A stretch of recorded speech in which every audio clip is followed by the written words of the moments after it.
Salut les géocacheurs, bienvenue dans un nouvel épisode de la rentrée des caches.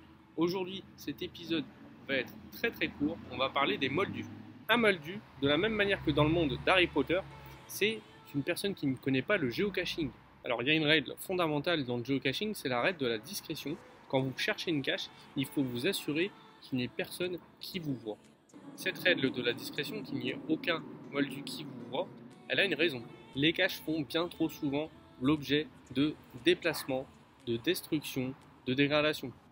Et non pas systématiquement, mais de temps en temps, il est arrivé qu'un moldu tombe sur la géocache, et comme il ne connaît pas soit le jeu, soit les règles, il s'est débarrassé de la boîte. C'est pour cette raison que si vous géocachez, il est très important de respecter la règle de la discrétion. Si jamais un moldu vous voit, le meilleur réflexe reste de lui expliquer les règles du jeu, du géocaching, afin qu'il joue correctement. Quoi ? Comment on fait pour loguer une cache où il y a beaucoup de passages? Deux solutions s'offrent à vous. Soit vous attendez qu'il y ait moins de monde à proximité de la cache. Vous pouvez par exemple passer la nuit, il y a un petit peu moins de monde.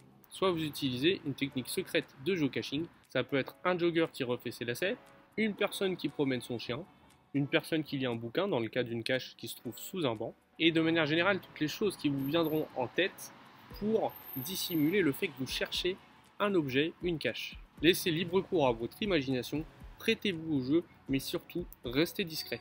Merci d'avoir regardé cet épisode de la rentrée des classes. N'hésitez pas à vous abonner pour retrouver les autres cours et je vous dis à la prochaine. Ciao!